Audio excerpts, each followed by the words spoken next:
All right, Yeah. Greg, welcome to the Collective Good. So happy to have you here today. This is awesome. I love that you invited me, and I'm looking forward to our conversation. Yeah, me too. I think you are officially the first person who doesn't live in Central Ohio who's a guest on the podcast. Uh-oh. So I love that. That's Yeah. really cool. Tell me, where are you from? I think after about 8 seconds, you can tell I'm from North Carolina. I don't hear it, daggum. I really don't, but I will make sure that I use proper North Carolina English, and talking to your fan base here. I won't say y'all because it's more than one, so it's a plural, all y'all. Okay. So yeah, North Carolina, North What do Carolina you think based. about the battle between Ohio and North Carolina for the first in flight? I'll give it to you. It's just as long as we have the big aircraft that can come into the airports near where we are in North Carolina, you can have the notoriety of the Wright brothers and the 112 feet or whatever that they flew. Yeah. So I'm okay with that. Well, I'm really glad to meet you Yeah, and likewise. have the opportunity to get to know you a little bit better. I always like to start with a conversation about what made you who you are today. So let's talk a little bit about where you grew up, what your Okay. family was like. What were your childhood Yeah. days like? Luckiest in the world, for sure. My father was a minister. Okay, cool. Yeah, and my mother was a health educator and also graduated from a seminary. So they were terrific mentors. And if I look back again, I did not spend as much time as I should have with them. I was pretty much of a maverick or wildcat sometimes, but they were terrific mentors of mine. Youngest of four. And grew up in that household, so was used to getting beat up or dunked or whatever. I'm the oldest of four, so I was the one imposing all of that pain. Sorry on behalf of all those Yeah, firsts. yeah. I wonder why I shied away from you from the door. It's just a common reflex. But let's see. Was a gym rat, growing up. Were you in North Carolina? Is that where you were born? Always, yeah, Okay. yeah, but yeah. Cool. Born in a little town, Newton Conover, and then my father was a minister of a church there, but then became an associate conference minister, which meant he was over 142 churches. Oh, So wow. we moved over to Salisbury, where Catawba College is, greatest small college in the universe, class right. of '79. All right. And I grew up there and was able to, pretty much had Catawba College in our backyard. And so that was my way that I could be able to be in sports and was in plays, could go over to their library, do those kinds of things and monkey around with, get on top of roofs and throwing snowballs at the places, and being able to do that. So, and then I think one of the keys was that from the time I was about 10 years old till today, I always had a job. I just did a lot of things to be able to make money. When you wanted to get that stereo or those speakers, or wanted to go somewhere. So that was kind of fun because a minister doesn't make much money, and Right. and a health educator doesn't. So we were pretty much on our own that way to be able to do creative things. What was your first job? Do you remember? Mowing yards? Oh, nice. Doing that. Then getting leaves out of gutters. Worked Okay. at a car wash. Let's see. My defining moments were working at a textile mill. Then worked at Frito-Lay second shift, Wow. being a bagger. You Okay. had to have quick hands back then to be able to do that. And then worked at two brickyards. And when I was in late high school and college, in the summers, I would work 72 hours a week, Wow. with 45 at the brickyard and 3 nights a week at a small restaurant. To do that. Where do you think that work ethic came from? That's Yeah. definitely not a typical thing for a kid to be doing that much work. Yeah. Where did that come from? Oh, I don't know. It was just natural. My father was, like I said, when you're associate conference minister, he had 142 churches. So we didn't see him much, Right, I'm because sure.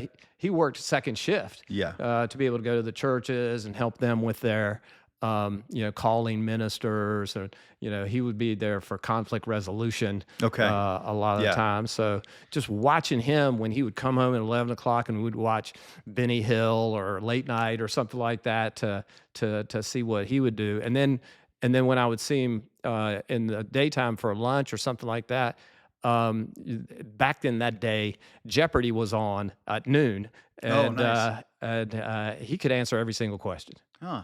Just so admired how smart he was and Hmm. some of the things that he did in the community where you'd stand up. This is during civil rights and some of the strife things where because he was a conference minister, he would organize events or organize travel for people coming through North Carolina. Hmm. And so we saw civil rights leaders. We saw Millard Fuller, who started Habitat for Humanity. Yeah. There's Harold Wilkie, who spent 3 nights at our house. Wow. And Harold Wilkie is said to, and I believe this, was the author of the Americans with Disability Act, Oh. the ADA, and he stayed at our house and shared a bathroom with my sister. Could Hmm. do everything for himself. Went to all these meetings and things like that. And the reason that is significant is because Harold Wilkie was born with no arms. And so I had 10 meals with him and things like Wow. that. So to full circle to where, everything in life is connected, our for-profit business is called Global Contact Services, and we staff the command center or the contact center in New York City that provides reservations and customer service for people with disabilities Hmm. for their transportation needs. Oh, that's cool. And that was all created by the ADA. And it's Huh. all because of Harold Wilkie, who stayed at our house. How Huh. cool is that? I mean, amazing. You obviously have had some really interesting formative connections with people Mm. over your life. What sticks out to you about what you learned from them? That's it. I mean, it's Mm. not one thing. It's Yeah. the collective of Mm. that. Thus, your Yeah. name of this. I mean, I didn't mean that just came around, but it really is. When you see, Hmm. I get if you put 100% of Greg Alcorn out there, it's 1% Harold Wilkie, 1% Dick Virtue, who gave me my first big job, 1% the Post and Zimmerman family, who let me be their credit manager, right out of college. 15 or 20 or 30% my mother, who was a terrific community servant that showed me how to create agendas and write up minutes and start things and Hmm. stop, either committees or organizations and being able to do those things. And then the other, wherever we are, like 65, 70% is, just the all these 1% people just being able to do that. My contact list is now right around 6,000 people, Wow. and in that, and it just keeps growing, and I love it. Yeah. So faith must have been a very important part of your upbringing, and my guess is it probably has shaped who you are. Talk about that a little bit. Yeah. How has that made you who you are? Well, if you look at the MEPS, MEPS, mental, emotional, physical, spiritual, those components, I kind of like to keep things into little guys. The spiritual part of it, the soulful part of it, the reason for life, what you're going to do with your 1440. The 1440 is how many minutes there are in a day. Yeah. So 24 times 60, to be able to do that is, where does it feel good? Mm. And I'm first generation money. I'm not bragging about that, but it's, I've been blessed to be, successful in the financial segment of life. Mhm. But I've also gone through times when I've been, miserable, maybe just lost, maybe just, hey, I'm not doing the very best of what I've got, with my talents. So being able to reach back and think about it from a spiritual standpoint had been important for me. It gave me sort of a foundation or a base for being able to think about what value I have. So that's the spiritual side of it, the soulful side of it. And I can feel it. I know when it happens. Mm. When something comes up, and you don't wake up in the morning and say, "Hey, I'm going to be a leader today." And I don't wake up in the morning and say, "Gosh, something spiritual is going to happen." But through all those contacts, through all that network, through all those experiences, like we were talking about, Yeah. all of a sudden it shapes itself. And I know I can't. this isn't right, but I'll do it anyway. What I really like to do is create serendipity. Hmm. And that's kind of an Tell me about that. oxymoron. That sounds interesting. Well, put yourself into situations where something awesome can happen. Okay. So Yeah. that it's the Sammy Davis Jr. approach. You heard that one, where he said 95% of success is just showing up. Yeah. For me, 95% of just being able to have something beautiful happen is just being there and being engaged and being able to do those things and being able to be here with you, and then later on today, I'll be at an airport and I'll talk to people. I don't want to be a wallflower because you'll always learn from somebody. You'll learn from the person that's the pilot. You'll learn from the person that's up there in first class. And I'll learn a lot from the servers at the restaurant or the people that are helping, clean up the floors and stuff like that. Theirs is important. So I really think that that's kind of a gift that I have to where we're all on equal playing field. All things for all people is the spiritual side of it that has meant a lot to me. It seems like you're a curious person by nature. Hmm. Tell me about why you think it's important to be curious. So you don't die.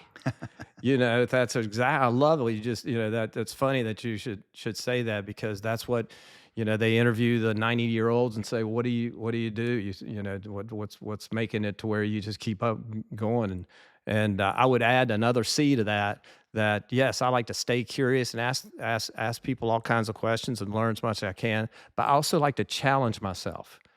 And the challenge is in being able to stay in front of things. AI right now, just being able to, I want to learn as much as I can and be able to strive in that. Every year I try to come up with something new to do to challenge myself. And so a couple years ago, that was learning Spanish. That didn't go so well. And it's hard to do on your own. It is. There wasn't a place to be immersed, stuff like that. And then one other time it was to play the drums. Yeah. And so I can tell you, I am very good at playing the drums. Yeah. You know why? Why? Because the only person that hears me is me. So it's down in the basement. It's it's those electronic drums, and I crank it up, and boy, it means a lot to me. So you're a lifelong learner. You're someone who wants to continue to enrich yourself. And obviously, education is an important part of your life. Sounds like your mom worked in that field and then has kind of given you a same passion for that. Talk a little bit about that. Yeah. My mother, I thought she was joking. She said, my goal is to work 40 hours a week as a health educator and then do 35 hours a week of community service. Wow. I'm like, what? And then, That's a lot of time. so it took me about a decade to sort of view and say, she's doing that. So that was really something that it meant a lot to me. So that helped me with my organizational skills. It helped me see that I could do something other than that 9 to 5. The whole, you read that 1 Minute Manager way back in the day, and the last chapter is about the tombstone test. What are they going to put on your tombstone? Well, I can tell you yesterday at GCS, we did 47,500 conversations with people with disabilities. Wow. You think they're going to want that on a tombstone? So, about 15 years ago, I was on the State Board of Education, North Carolina, and looking through that and, sort of searching what was going on and seeing what community efforts and where I should be and come with the elevator and the elevator door opens up and there's this big banner that says, if you graduate from high school, you make $10,000 on average. You make $10,000 more a year than if you don't graduate from high school. And I went about to talk to my wife. I said, let's do that. Let's start something from an education standpoint, just like my mother would do.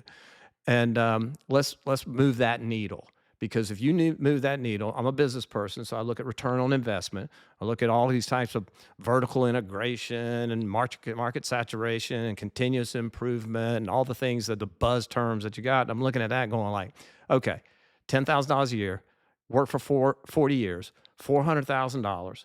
All you got to do is graduate from high school and make $400,000. A 1% improvement in that rate equates to 1,000 people every year. So you do the math, and all of a sudden you're bumping up against $1 billion pretty quick. Yeah. I'm going like, let's do that. Yeah. Let's help graduation rates. So started doing research, did this whole thing about when I was a junior in high school, I was terrible. I could back it up. I can show you my report cards. I've kept them, and it's pitiful. Yeah. Yeah.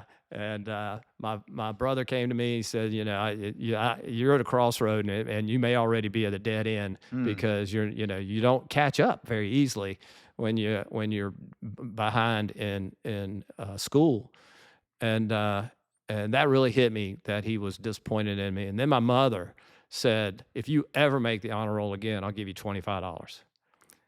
That's when I knew I was going to be a businessman. That's a motivator, yeah. Because I did it. It really turned it around. I put in twice as much effort, got twice as much help, and did that. So I knew what it was like to be a junior in high school, And so, and I knew that was very rare for somebody to come out of that, where you are in your educational level as a junior.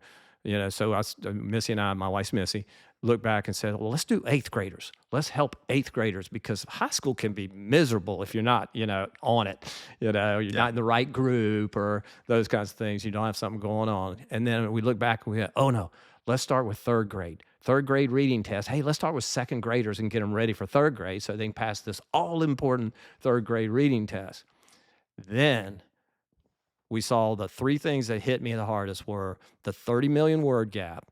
The 30 million word gap is that if you're in a household like most of your listeners are probably grew up in, most of the people and that I know, they grew up in a household that was fairly supportive, and used words that were mostly positive. Mm-hmm. And if you go back and you think, and they do the numbers on this, and this is staggering to me, that by the time you're 4 years old in that kind of household, you hear 45 million words. Have you heard that before? No, that's a lot of words. Yeah. And I once you start doing the stopwatch on it and think about it, it adds up. Yeah.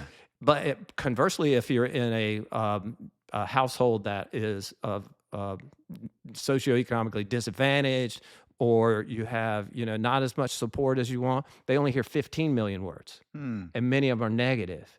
So 45 minus 15, 30 million word gap. So that hit me hard. Yeah. And then the Heckman's Nobel Prize winner, James Heckman, about pre-K being 8 to 12% improvement for the 12 years that you go. You got to get into pre-K. And then the big one, which I experienced, was the Foster study of proficiency, that if you're 50% or less proficient in your age group or your grade, you're going to take, it's like me in a junior in high school, it'll take twice as much time and twice as many resources to get ready to go. So we looked at that and we said, well, let's see what we can do in pre-K. Let's catch them. What's the earliest time from an educational standpoint we can do it? And that started AppSeed. Just to fast forward, now we've got a program that provides touch pads for 3 and 4 year olds that teach letters, numbers, shapes, and colors, which are the foundation for learning how to read and be able to. And then we have a text messaging service for the parents of children that are in that age group that have a touch pad that we give them every week. They receive a helpful hints text message that teaches them how to get their child ready for kindergarten. Is that it right there? Did you bring it with you? Yeah. I'm very curious about it. So first of all, it looks like this. It's very ambitious of you. Thanks. To see a problem and to want to solve it, and then to take that to the next level of being curious enough. To want to do the research to figure out what's going to make the difference, but not to just stop there, because I think a lot of people can see the problem. Not a lot of folks are willing to put in the effort and the investment to solve the problem. So I'm very curious about kind of what makes you tick that you want to do that first of all. And then also the ingenuity that it takes to to not just come up with a solution, but then to have a product that you can then use to help people to fill that gap. Right. So tell me about that. Like, there's obviously some different engine in you, and I want to figure out what that is. Yeah. What is it that's motivating you to do something like this? Um, yeah, I think it's a relentless pursuit of change, of Hmm. making sure of constant improvement and being able to do that. If you, I've taken a lot of psychological tests, Yeah. and I score high on being comfortable with change, being comfortable Hmm. with situations where it might need to have some an intuitive place. Well, the way I say it is, I ask what if questions. Hmm. When I have the team around me, I'm not asking why questions, Yeah. because that's looking through the rear view mirror. Yes. And you've got your windshield is much bigger than your rear view mirror. Uh-huh. So give a chance to be able to do that. So when we it it it's to be able to gather as many people as possible that can help you. So when we started our first um, uh, call center business back in the '80s, we started as a marketing company that could do all things for all people. Okay. So then the owner of the company at that point went to a week of leadership training and came back with strategic planning, Hmm. and so it made us ask all these questions. I hated it. I didn't want to do it. It's like, really, I got to go write some copy. I got to go lick some envelopes. Come on, Yeah. we got to do this. But it really helped. It helped. One of the key things in strategic planning is what's your competitive advantage? What's your distinctive competency? What can you do better than anybody else and do a lot of it? Hmm. And that spoke to me. Yeah. I said, "Oh, that's what I like. I like to scale things." Yeah. So it's just to do it by one person. No, I want to do it with as many as possible. Hmm. So we looked at what we were doing, and that was the name of the company was Somar at that point, and we found out we didn't have a distinctive company. We didn't have a competitive advantage on anything except one thing. And we had what's called a predictive dialer, which back in the day when we get them now, you get blast text messages and things like this. These were where we were doing phone calls. Yeah. And so we stopped and fired everybody that was doing anything but that part of it. Hmm. And we had two people that were working with doing the telephone service part of it. And then the next year we had 20 people. Hmm. And then the next year we had 200, and 5 years Wow. we had 2,000. Wow. So I had 2,000 people, 13 call centers all around the United States. We went public. We did a roll up, moved the headquarters to Philadelphia. Can you hear me? Can you hear this voice in Philadelphia? No. Nope. I quit. I had a 4-year non-compete. 4 years later, we got the band back together and did it all over again with GCS.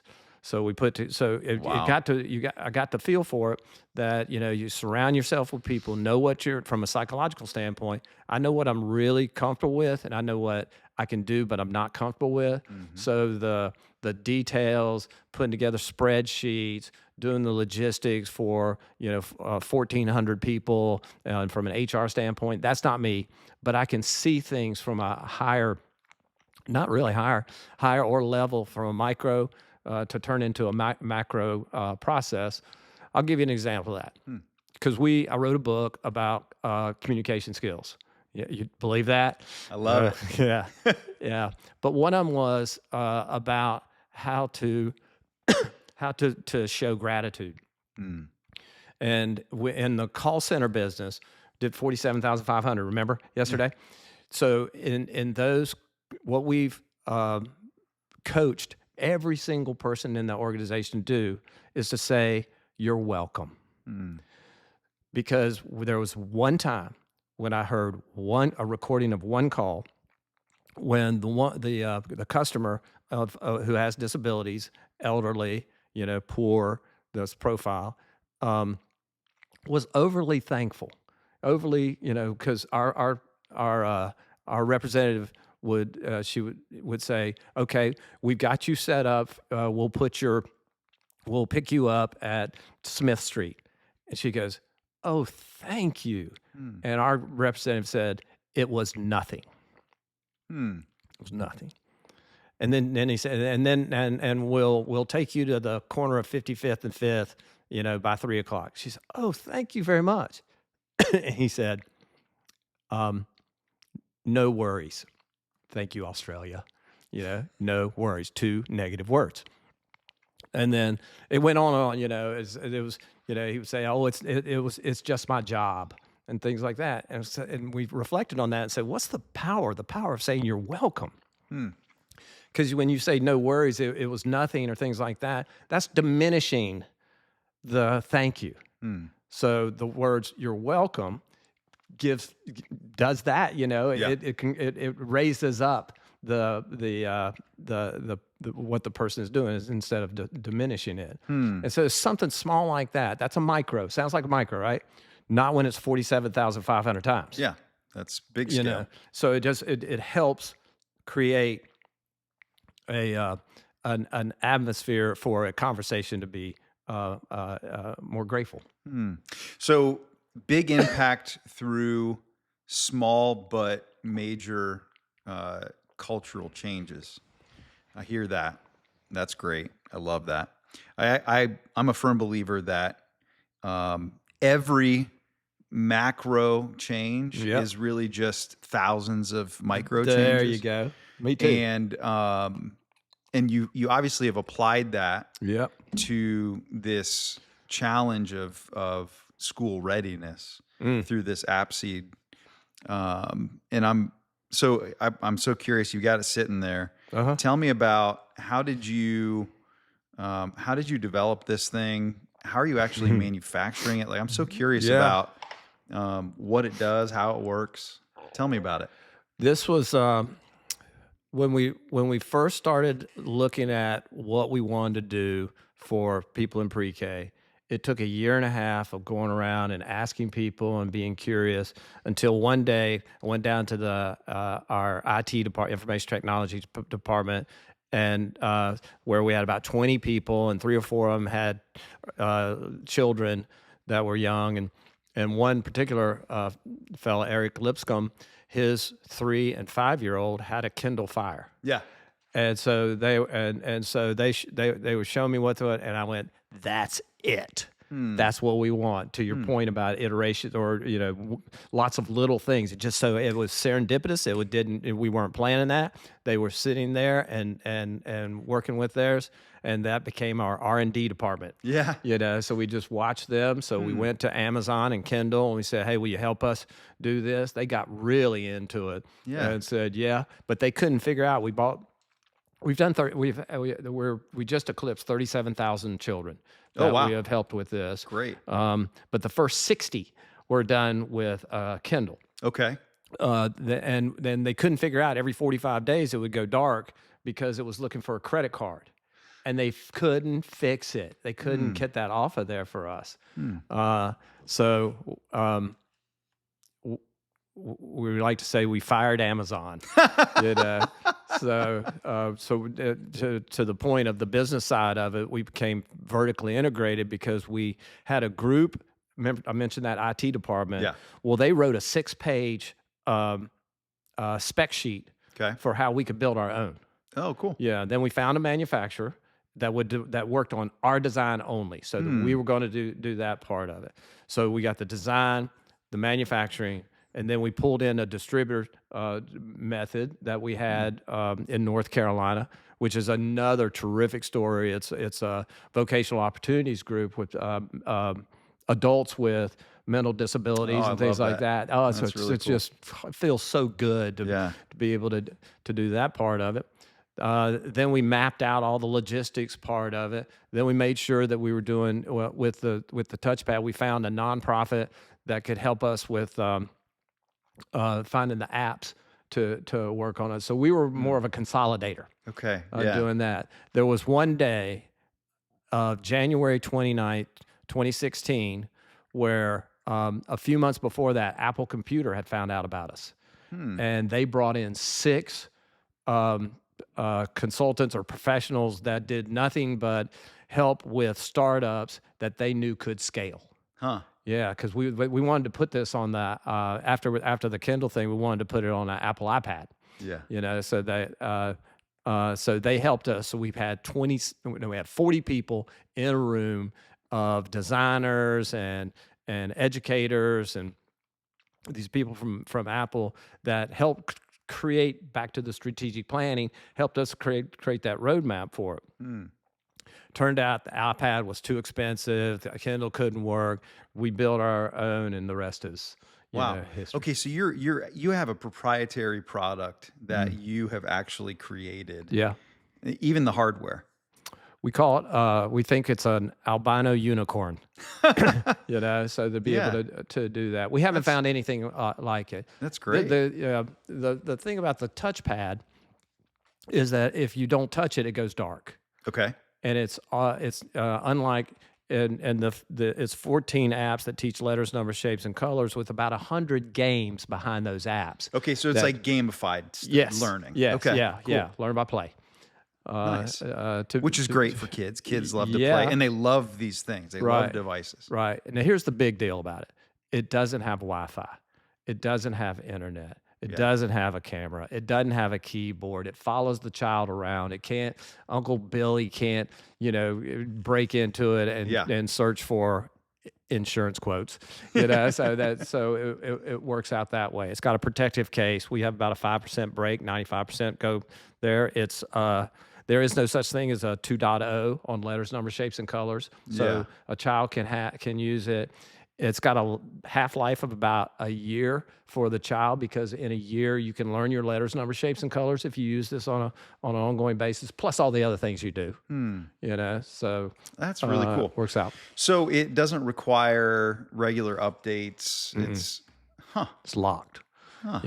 But we're on about our 10th version of it. So our business terms that you're hearing, we're vertically integrated. We seek market saturation, find every single 3 and 4-year-old that's underserved that could use this, and go and find them through, all kinds of logistics parts of that, the whole continuous improvement. So every time we order or talk to manufacturing and design about it, we'll improve something. It's to your 1%. You said 2016, so you've been doing this for a while? 10. 10 years? Yeah, with about 2 years of planning before that. Okay. What are your goals? I mean, you seem like a very goal-oriented person, I'm guessing. What are you hoping to accomplish with this? Well, that market saturation part of it starts with it, to be able to get that done. Our BHAG, I've mentioned 37,000. Our BHAG's 400,000. Okay. We want to be able to do 400, big, hairy, audacious goal. Yeah. To be able to have that done. We have a 3S approach to it. We want to keep it as simple as possible. We have to back off of people. Everybody wants to customize, or once they start doing it, it's like, no, our swim lanes, real narrow. Disadvantaged 3 and 4-year-olds, get ready for kindergarten, letters, numbers, shapes, and colors.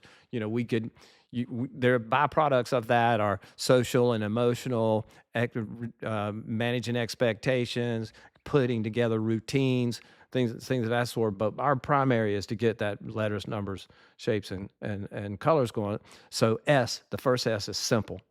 The second S, which is my life, is I don't do anything unless it's scalable. I don't want to do it. It's just that's the way I was built. So we had a company that went from 2 employees to 2,000. We did it all over again. We're in a good space right now with where we are from a business perspective. That gives me time to do other things. So the scalability of AppSeed is in the bullseye of my radar. If that's what's at the middle of a radar. And then the goal, the big goal, is sustainability. Okay. Is to make sure that we have the funding. We have 3 sources of funding: angel investors, which my wife and I started, and we have many angel investors that are terrific, that have certain geographic areas where they want to hone in on and help this community, help housing project or help this neighborhood, and so they own it, to be able to do that. And then foundations, they're supportive of us. And then the big dog is public funding. Okay. So we've got Like government stuff? yeah, yeah. So we had the state of North Carolina appropriate, it's public knowledge, $2.5 million to us a couple years ago. Wow, And that's we were able to great. help 15,000 children with that. Super cool. We're looking for that at every state and federal level. So we're putting Hmm. some energy into that. So the goal is to be able to have ongoing funding because this reduces remediation. This is a cost saver for the school systems to be able to have it to where all the children are at the same level when Yeah. they start kindergarten. And Yeah. you got that, you got your teachers all of a sudden become better because they're not spending 10% of their time on 1% of the children and so on. So we want to do that. Do you have any stories that you can think of families who you've heard from who've been impacted by this? Thousands of Yeah. them. What stick Yeah. out to you? What? Well, the first one was when we first started, and there was a grandmother uh, who we couldn't seem. There's about a 5 minute coaching a tutorial for Okay. this, and she couldn't get it. Okay. And she was the first one sitting out at the picnic table in the back of a Head Start and stuff like that. And I'm looking at it, I'm watching our IT guy help her with it. And I'm just looking at it, I'm shaking my head. I said, this won't work.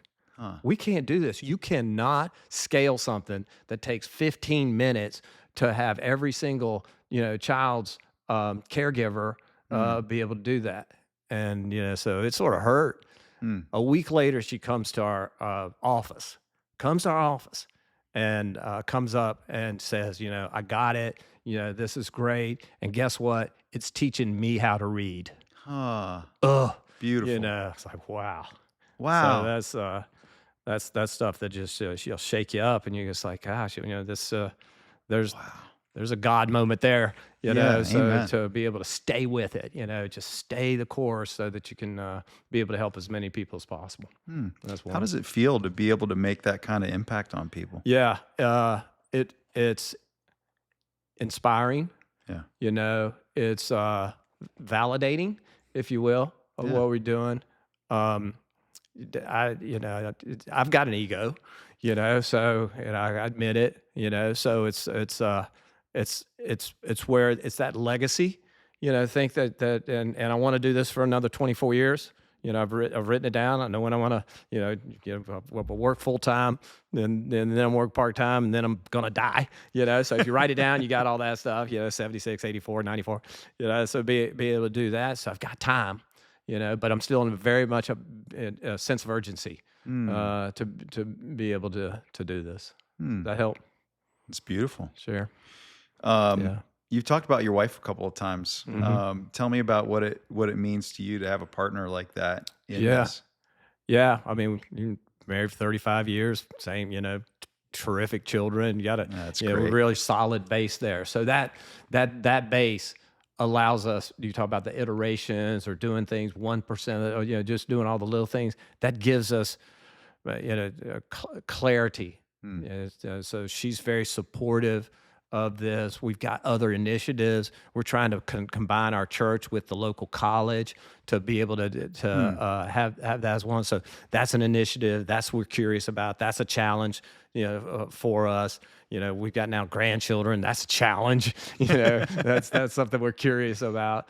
Being able to help with too. And she has initiatives that she wants to do, and I wholeheartedly support. When I travel a lot for business, and she's invited every single trip to go with me, and I go with her, Yeah. to be able to do that. So yeah, that whole, that cliche or sound about, behind every successful man, there's a successful woman. Oh no, she's in front of me,